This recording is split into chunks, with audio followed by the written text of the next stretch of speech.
કાશ્મીરમાં ટાર્ગેટ કિલિંગની ઘટનાઓ બાદ કાશ્મીરી પંડિતોનું મોટા પાયે પલાયન શરૂ થયું છે। પંડિતો ધંધા રોજગાર અને ઘર મૂકી પલાયન થઈ રહ્યા છે। સાથે જ લોકો માત્ર ઘર વખરી અને વાહનો લઈ અન્ય પલાયન જગ્યાએ જઈ રહ્યા છે। કાશ્મીરમાં સ્થિતિ 1990 થી પણ વધુ ખરાબ હોવાની વાત સામે આવી રહી છે। ત્યારે કાશ્મીરી પંડિતો ટાર્ગેટ કિલિંગ અટકાવવા રસ્તા પર ઉતરી આવ્યા છે।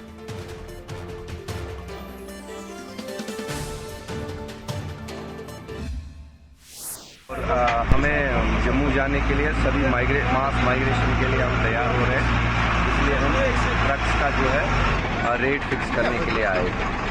तो देखते हैं क्या होता है, शाम तक कोई डिसीजन आता है, नहीं तो हम ट्रक वालों से बात कर ली है, तो कल सुबह हम पलायन कर लेंगे। में एक साथ 2 बार ये सब कुछ हुआ।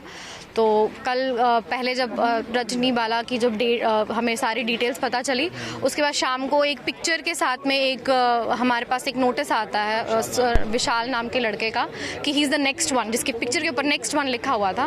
आफ्टर दैट हमारी फैमिलीज जो थी वो काफ़ी घबरा गई कि अब ये जो है 90s का दोबारा से दौर शुरू हो गया, अब हमें यहाँ से जाना चाहिए। तो उसके बाद हम चले गए। उसके बाद फिर हमारी कम्युनिटीज़ और मैं और मेरे साथ बहुत सारे लोग जो हम लोग रेंटेड हाउसेज में रहते हैं, जहाँ पे आपके पास कोई पुलिस की सिक्योरिटी नहीं है, कोई आर्मी नहीं है, कुछ नहीं है, हम लोगों ने फिर आपस में डिसाइड किया कि अब जब इतना कुछ हो रहा है तो अब हमें जाना चाहिए। बिकॉज पहले राहुल भट्ट को उसकी चेयर पे मारा गया, अब रजनी बाला को उसकी क्लास में मारा गया।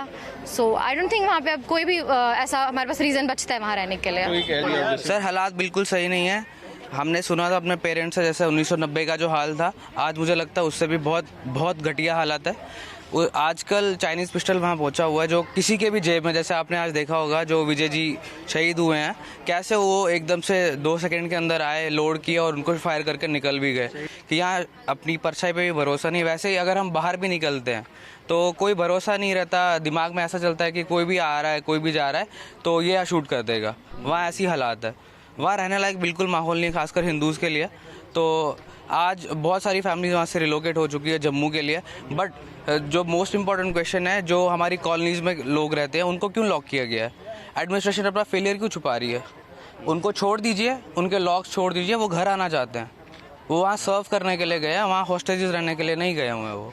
अगर आप चाहते हो हमें रिलोकेट करना, रिटर्न एंड रिहेबिलिटेशन, तो that return and rehabilitation should be done with dignity, pride and honour, but not on the cost of blood of Kashmiri Pandits, not orphaning our childs, not widowing our wifes और our husbands.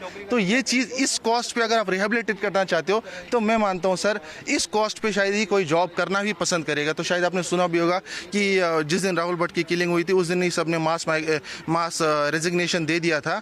लेकिन आज हम इस वर्ष पे हैं कि इधर कुआं उधर खाई। आज हम सर इस जॉब से थक चुके हैं।